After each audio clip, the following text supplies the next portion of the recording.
Olá, irmãos, e a paz do Senhor. Meus irmãos, todos os cristãos do mundo inteiro falam e acreditam que Israel vai construir o terceiro templo de Deus em seu território. E até no meio de pastores, teólogos, doutrinadores e doutores da palavra de Deus pregam uma grande mentira que vem perdurando há mais de 2000 anos. Vou fazer diferente da maioria desses sacerdotes que pregam a palavra de Deus com recursos errados, a fim de ganhar visualizações e curtidas em seus canais por dinheiro. Geralmente, com linguagens grifadas, com palavras melodiosas, falam de coisas que fogem dos seus próprios conhecimentos, inventando doutrinas e até mentindo. Religiosos antigos e que atravessou o tempo, chegando até os nossos dias, a grande mentira que será construído o terceiro templo em Israel, e após a sua construção, será também destruído e virá o fim do mundo. Todo cristão já ouviu alguma coisa sobre a construção desse terceiro templo e que sua construção poderia redundar a destruição do mundo como conhecemos. E ainda sabe-se que na nação de Israel foram construídos 2 templos. Para entender o que está por trás dos templos de Deus, entre hipocrisia e mentiras que pregam em muitas igrejas, assista o vídeo até o fim, então você ouvirá verdades, tendo como pano principal a Bíblia. Meus irmãos, como dissemos, os judeus construíram 2 templos e esperam construir o terceiro. Esse assunto está levando ao engano talvez um pouco mais de 90% dos cristãos do mundo, ao erro e a crenças totalmente erradas da palavra de Deus. Estão acreditando em uma doutrina que não está em nenhum lugar da Bíblia. O primeiro templo foi construído no período do reinado de Salomão. De acordo com a cronologia mais aceita, a sua construção foi concluída em 1005 a.C.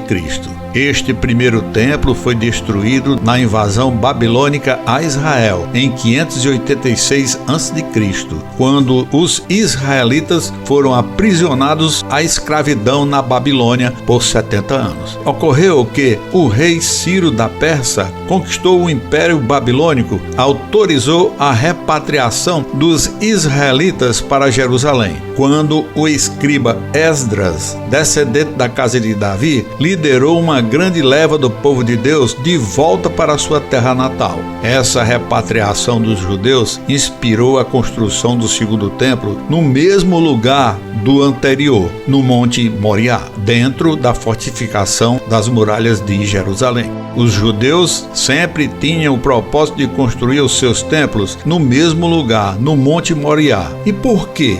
O Monte Moriá foi ali que Deus escolheu para sacrifícios oferecidos ao Senhor, quando Deus mandou Abraão sacrificar o seu filho Isaque. Foi também no Monte Moriá que o Senhor falou com Moisés e deu-lhe as tábuas da lei de Deus. E nesta ocasião, o Senhor ordenou que Moisés tirasse as suas sandálias dos pés, porque onde Moisés estava pisando é terra santa. Essas observações sobre o Monte Moriá ocorreram os fatos mais importantes daquela época e que reflete até os nossos dias. Porém, a construção do segundo templo também ensejou a criação da grande Assembleia Israelita, órgão supremo religioso e judicial. Judá era uma nação liderada pelo sumo sacerdote e o conselho de anciãos em Jerusalém. Naquela época, uma grande parte do mundo antigo foi conquistado por Alexandre, rei da Macedônia, que por sua vez também oprimiu os judeus com a proibição do judaísmo. Esta ocasião, o segundo templo foi profanado em 332 a.C. e depois de tanta perseguição, os judeus se rebelaram contra esse jugo em 166 a.C. Com a morte prematura do rei Alexandre, o seu reino foi dividido em 2 dos seus generais. Eram eles Seleuco e Ptolomeu, que guerreavam entre si. Entre essas guerras, eles ficaram fracos até que foram conquistados conquistado pelos romanos, que dominaram também a nação de Israel. Após a conquista dos romanos sobre o que restou do reino da Macedônia, os romanos nomeiam Herodes como tetrarca da Galiléia, depois rei da Judéia, que deixou vários projetos de grandes edifícios. E na narrativa de ganhar a confiança dos judeus, Herodes autorizou a reforma do segundo templo, que permaneceu de pé por cerca de 500 anos. Observe que Herodes apenas reformou, não construiu. Após as diversas desavenças entre judeus e romanos, que havia desde o ano 66 depois de Cristo, provocação de atentados e motins da parte de judeus contra os romanos e protestos ao domínio romano e pagamentos de tributos, quando em 30 de agosto do ano 70 depois de Cristo, cerca de 70 mil soldados romanos, sob o comando do general Tito, futuro imperador romano, ocuparam e saquearam a cidade de Jerusalém. O episódio foi o ponto alto da Primeira Guerra Judaico-Romana.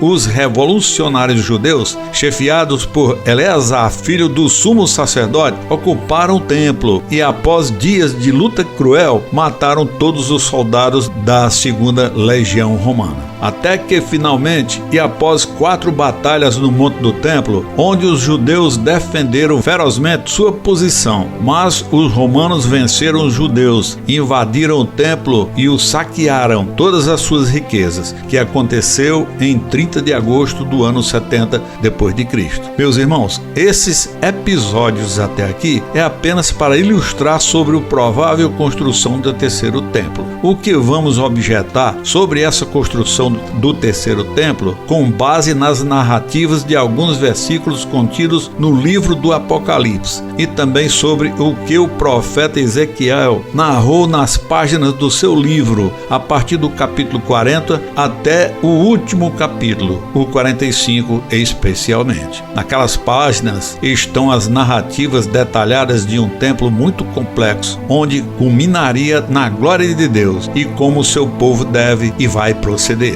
Só que lendo e relendo por diversas vezes o livro de Ezequiel e com apurada visão crítica do que está escrito, fala da existência de um templo onde Deus vai derramar plenamente sua glória. Porém, em nenhum momento vemos a construção de um terceiro templo. Mas se observarmos o que está na segunda carta de Paulo para a igreja de Tessalonicenses, capítulo 2, versículo 4, que diz assim: o qual se opõe e se levanta contra tudo o que se chama Deus, ou se adora, de sorte que se assentará como Deus no templo de Deus, querendo parecer Deus. Então, de fato, quando o anticristo se levantar no meio do povo de Deus, sentará no templo, parecendo ele ser Deus. Porém, até aqui, não vemos falar na construção de um novo templo, o terceiro. Apenas o anticristo vai sentar em um templo. Mas onde se encontra nas escrituras sagradas a expressão, a construção do terceiro templo? Eu não sei, não vi, não li nada sobre construção do terceiro templo. Fala demais de um templo, porém não fala em construção. Ao redor do mundo, pessoas construíram templos e foram batizados de templos de Deus e até templos de Salomão. Aqui mesmo no Brasil, foram construídos templos com o nome de Templo de Salomão e até com o nome de Templo de Deus. É verdade que em Israel e com certeza ao redor do mundo, no meio dos cristãos e gentios, muitos esperam a construção do terceiro templo e que a sua construção vai desencadear um conflito que vai ocasionar a volta de Jesus Cristo e originar o fim do mundo como conhecemos. Através dos tempos e até a destruição do segundo templo, muitos líderes religiosos de Israel falaram ou tentaram construir o terceiro templo, mas essa ideia nunca saiu do papel. Naquele país foi até criado a central do templo, onde seus idealizadores já confeccionaram todos os utensílios e materiais que serão inseridos neste templo a ser construído, conforme a narrativa dos capítulos do livro do profeta Ezequiel. o que vou observar neste vídeo já foi discutido, objetado e estudado larga e profundamente por teólogos, estudantes da Palavra de Deus, seminaristas, pastores em seminários, universidades e diversos segmentos voltados para esse emblemático assunto. Vamos considerar algumas questões que dão combustível para muitas discussões. No versículo 1 do capítulo 40 do livro de Ezequiel, que diz assim: no ano 25 do nosso cativeiro, no princípio do ano, no 10º dia do mês, 14 anos depois que a cidade foi conquistada, naquele mesmo dia veio sobre mim a mão do Senhor e me levou para lá. Observe que nesta data que Ezequiel teve a visão deste magnífico templo foi no ano 25 do cativeiro dos judeus na Babilônia, em uma data antes da construção do segundo templo. Aí cabe uma pergunta: esta visão de Ezequiel seria do segundo templo, que foi destruído pelos romanos no ano 70 depois da crucificação de Jesus, ou seria a construção de um outro templo em tempos futuros? Outro livro que muitos teólogos e estudantes da Palavra de Deus entendem que a construção de um terceiro templo está inserido no livro do Apocalipse. Eu poderia citar alguns versículos da Bíblia que esses teólogos entendem erradamente, que é prenúncio da construção do terceiro, porém são apenas prenúncios, mas não construção. Assim como está nos livros de Mateus, capítulo 24, versículos 15 e 16, também 2 Tessalonicenses, capítulo 2, versículo 3 e 4, Apocalipse, principalmente, capítulo 11, versículo 1 e 2, também Daniel, capítulo 9, versículo 27, e no capítulo 11, versículo 31, e capítulo 12, versículo 11 e 31. Esses versículos citam algumas noções em um templo, mas não são específicos em afirmar a construção de um terceiro templo, bem como a destruição do mundo. As teorias bíblicas defendidas por diversos pastores e estudiosos mostram que a construção do terceiro templo em Jerusalém anunciará o fim do mundo. A própria escatologia judaica sobre o fim dos tempos afirma que o templo sagrado se erguerá no local antes dos dias profetizados pelo Apocalipse. E que seria essa terra? O primeiro templo foi construído no Monte Moriá, o segundo também, e o terceiro seria construído em que local? Porque o local da construção dos primeiros templos é o Monte Moriá, e ali está situado o santuário islâmico conhecido como Domo da Rocha ou Cúpula da Rocha. A Cúpula da Rocha ou Domo da Rocha são nomes atribuídos à Mesquita de Omar, situado no Monte do Templo, na cidade velha de Jerusalém. Ou seja, é uma possessão dos muçulmanos, inimigos ferrenhos dos judeus. Quem nunca ouviu a expressão Muro das Lamentações, talvez pela internet ou pela televisão? Muro das Lamentações trata-se único vestígio do antigo templo que foi destruído pelos romanos. É a parte que restou dos outros 2 templos que foram destruídos, que servia de sustentação para uma das paredes do edifício principal e que em si mesmo não integrava o velho templo. Este emblemático muro recebeu este nome porque é este muro que restou dos 2 templos anteriores e é a única parte que restou dos últimos templos, e que desde aquele tempo os judeus que restaram em Jerusalém se reuniam para lamentar a destruição do templo, também para orar em busca de uma solução e reconstrução do templo. Esses costumes atravessaram os séculos com algumas variações, onde foram incluídos pedidos de milagres de todas as espécies. Atualmente, afloram as discussões sobre a aproximação do fim dos tempos e foram iniciadas mais profundamente em novembro de 2018, em resposta a uma carta escrita pela Assembleia Judaica de Rabinos, conhecida como Sinédrio. Políticos que, quando enfrentam uma eleição em Israel, eles que mais prometem é a construção do terceiro templo, porque é recorrente esse assunto entre os israelitas. É um tema que frequentemente volta a ser discutido. Quando surgem situações como guerras e doenças capazes de afetar grande parte da humanidade, como o coronavírus, os debates tendem a aumentar, sem falar os constantes conflitos armados no Oriente Médio. No calor desses debates, sempre aparece a reconstrução do templo e que mostrará se a terra está ou não perto do fim.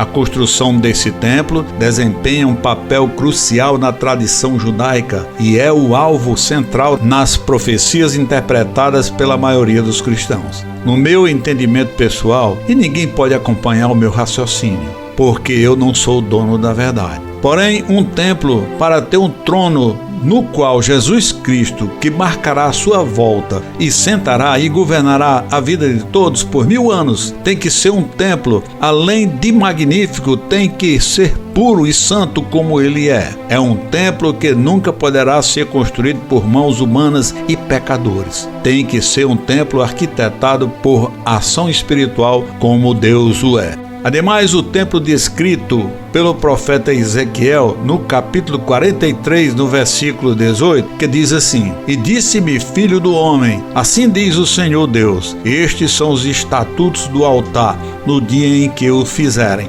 para oferecerem sobre ele holocausto e para espergirem sobre ele sangue. Observe que neste versículo que foi descrito por Ezequiel, quando narra a sua visão sobre esse majestoso templo, fala em sacrifício, holocausto e derramamento de sangue sobre o altar.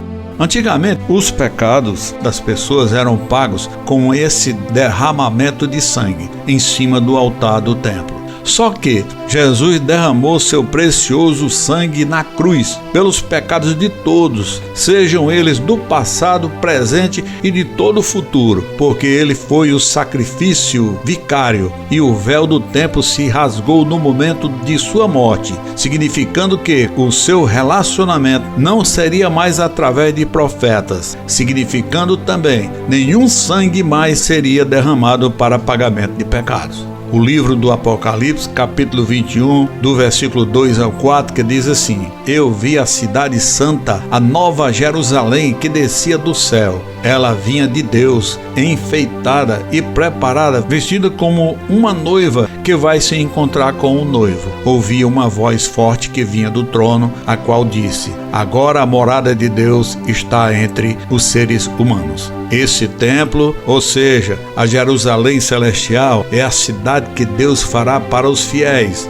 A cidade é descrita como sendo homônima da Jerusalém terrestre, mas é celestial. Esse sim é o terceiro templo, arquitetado e construído por Deus, nunca por mãos humanas sujas de pecados. Antes que alguém possa perguntar sobre o fim do mundo, de fato, será o fim do mundo como conhecemos. Um mundo cheio de corrupção, pecados, lascívias, assassinatos, estupros, roubos, mentiras, prostituições, adultérios, crime de toda espécie, onde o certo foi eleito como certo e o errado é que é o certo. Jesus se fez carne e habitou entre nós e pagou um preço muito alto para salvar o homem da escravidão do pecado. Neste templo santo e com o novo trono, Jesus virá, não mais para pagar a dívida de pecados de ninguém. Ele virá para governar e julgar os vivos e os mortos. E Jesus jamais sentará em um trono, e talvez até de ouro, mas nunca feito por mãos sujas dos pecadores.